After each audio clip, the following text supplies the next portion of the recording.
Hello दोस्तों, स्वागत है आप सभी का हमारे यूट्यूब चैनल पुष्पोम एजुकेशन में।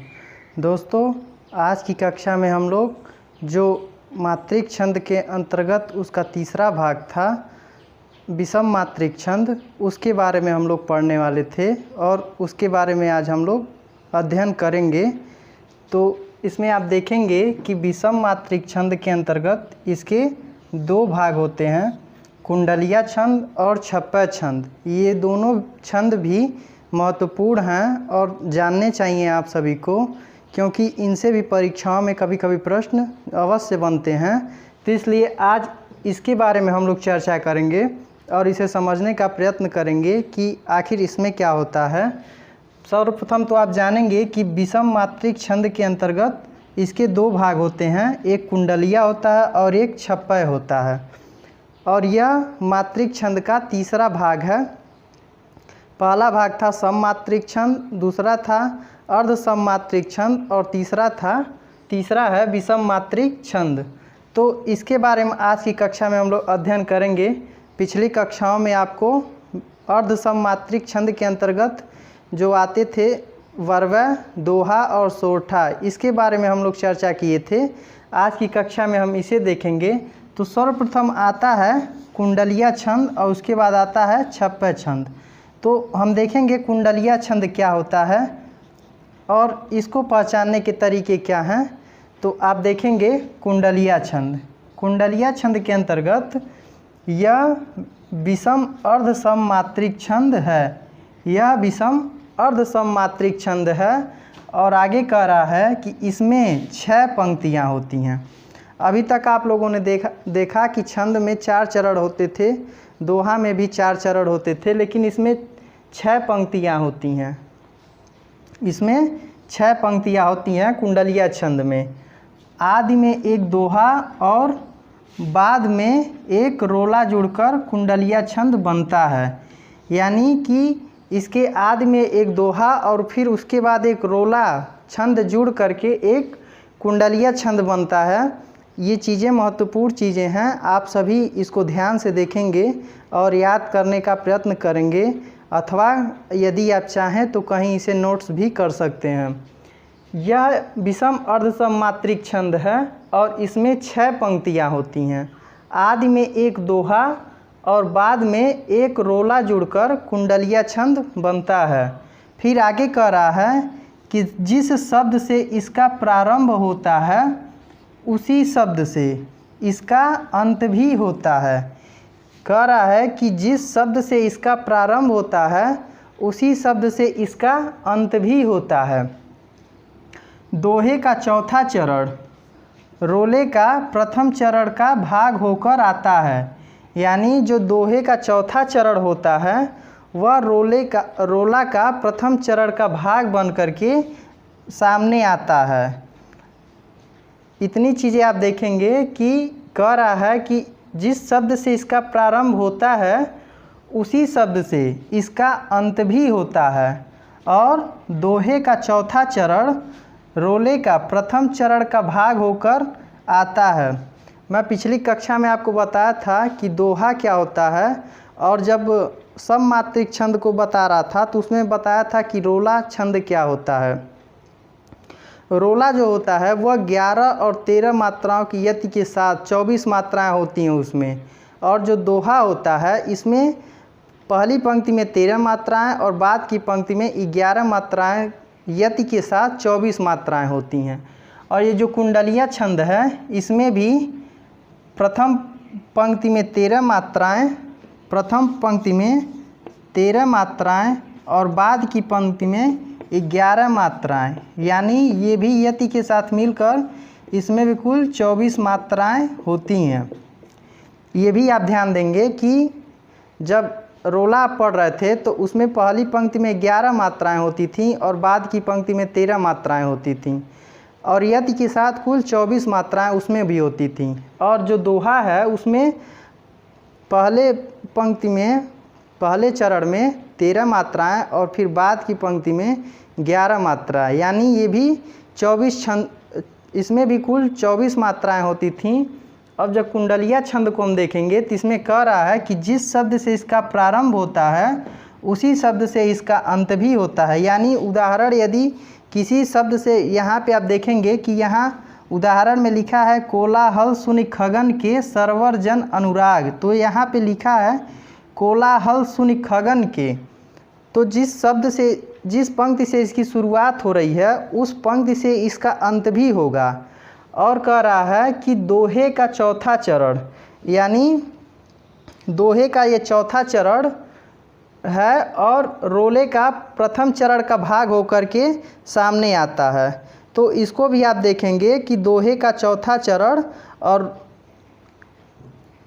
हाँ रोले का प्रथम चरण का भाग होकर के आता है। अब उदाहरण हम देखेंगे और इसकी मात्रा की गणना करेंगे कि क्या उदाहरण के हिसाब जो परिभाषा में कह रहा है वो चीज़ें हैं या नहीं। तो यहाँ पे आप देखेंगे, यहाँ पे थोड़ा जगह के अभाव में मैं 4 ही पंक्ति लिखा हूँ, आपको 2 पंक्ति मैं बोल करके ऐसे बता दूँगा। और मात्रा की गणना पिछले कई दिनों से कक्षाओं में चल रही है, उसको आप एक बार देख लेंगे इसमें, तो फिर आप उन 2 पंक्ति की भी व्याख्या दो पंक्ति की भी गणना आप कर लेंगे। इसमें लिखा है कोलाहल सुनि खगन के सरवर जन अनुराग, ये सब स्वार्थ के सखा दुर्दिन देहें त्याग, दुर्दिन देहें त्याग तो तेरो जब जहें, दूरा ते तजी आस पास कोऊ नहीं हैं। यानी यहाँ पे लिखा है दोहे का जो चौथा चरण है वह रोले का प्रथम चरण का भाग होकर आता है। तो यहाँ पे देखेंगे कि दोहा का जो चौथा चरण है दुर्दिन देहें त्यागी, वह रोले का प्रथम चरण का भाग होकर के आता है। दुर्दिन देहें त्याग तो तेरो जब जय हैं, दूर ही ते तजी आस पास कोऊ नहीं हैं। और फिर लिखा है बरनय दीन दयाल तो ही मत करी है काहल। और अगली पंक्ति इसकी है यह चल छल के मूल भूल मत सुनी कोलाहल। तो यहाँ पे देखेंगे कि कोलाहल से शुरू था, जैसा कि कह रहा है परिभाषा में कि जिस शब्द से इसका प्रारंभ होता है, यानी कोलाहल से इसका प्रारंभ हो रहा है। तो मैं अभी आपको छंद पढ़ के सुनाया हूँ, तो कोलाहल से इसका अंत भी हो रहा है, यानी जो शब्द जिस शब्द से इसकी शुरुआत हो रही है उसी शब्द से इसका अंत भी हो रहा है। और यहाँ पे एक शब्द और था कि लिखा है कि दोहे का चौथा चरण, तो आप यहाँ देखेंगे दोहे का जो चौथा चरण है दुर्दिन देहें त्याग, यह रोले का प्रथम चरण का भाग होकर आता है। तो यह रोला है दुर्दिन देहें त्याग, तो इसका यह प्रथम भाग होकर के सामने आ रहा है। इतनी बातें आपको स्पष्ट हो गई होंगी।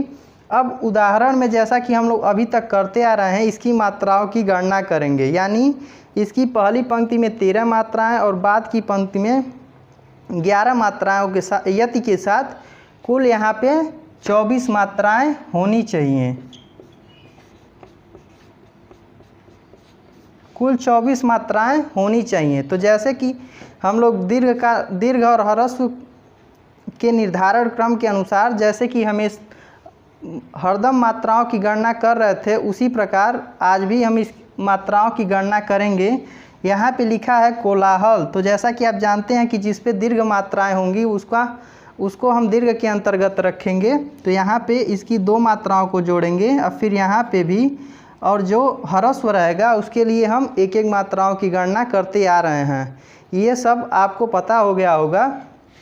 फिर इसको हम देखेंगे कि जिस पे ह्रस्व की मात्राएं रहेंगी उसको हम ह्रस्व के अंतर्गत रखेंगे, यानी लघु के अंतर्गत रखेंगे।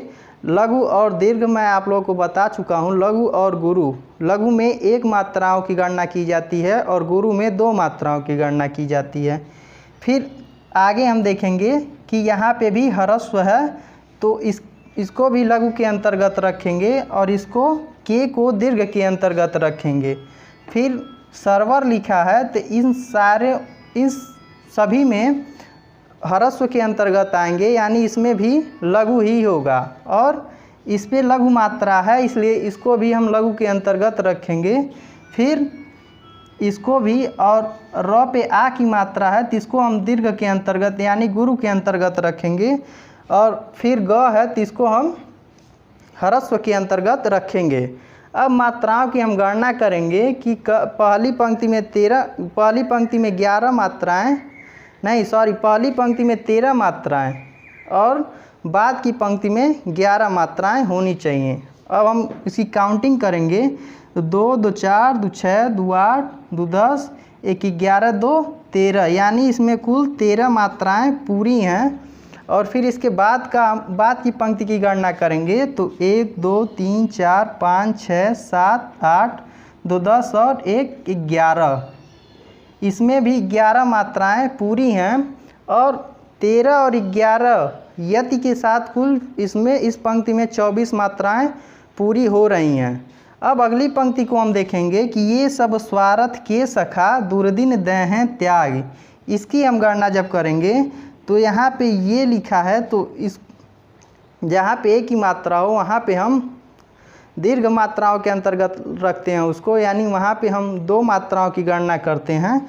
और यहाँ पे सब लिखा है, इसमें हम इसको लघु के अंतर्गत रखेंगे। और मैं बता रहा था आपको कि जब कोई शब्द अर्ध अक्षर से प्रारंभ हो तो उस अर्ध अक्षर की कोई गणना नहीं की जाती है, उसके बाद की अक्षरों की गणना की जाती है। आप ये चीज़ें सीख लेंगे कि मात्राओं की गणना हम कैसे करते हैं। यदि इसको सीख गए तो दोहा, सोरठा, रोला, कुंडलिया, छप्पे, चाहे कोई भी छंद हो, आप उसकी मात्राओं की गणना कर सकते हैं। यदि आपको परिभाषाएं न याद हों, बस ये याद रहे कि किस छंद में कितनी मात्राएं होती हैं, तो आप इस गणना के आधार पर आप छंद का पता लगा सकते हैं। फिर अगली पंक्ति का हम मात्राओं की गणना करेंगे तो अब इसको हम जोड़ेंगे। अब देखेंगे कि क्या इसमें भी 24 मात्राएं पूरी हो रही हैं कि नहीं। तो जोड़ेंगे 2, 2, 4, 2, 6, 2, 8, 2, 10, 1, 11, 2, 13, या इसमें भी कुल 13 मात्राएं हो रही हैं। आप सभी भी मात्राओं की गणना कर लेंगे। यदि कहीं कोई त्रुटि हो रही होगी तो आप कमेंट के माध्यम से हमें बताने का कष्ट करेंगे, ताकि हम उस चीज़ को सुधार के और अच्छे से आपको बताने का प्रयास करें। और फिर बाद की पंक्ति की गणना करेंगे तो 1 और 1, 2, 3, 4, 2, 6, 2, 8, 2, 10, 1, 11। अब इसमें ये तो दोहा के अंतर्गत आता था, जैसा कि परिभाषा में दिया है कि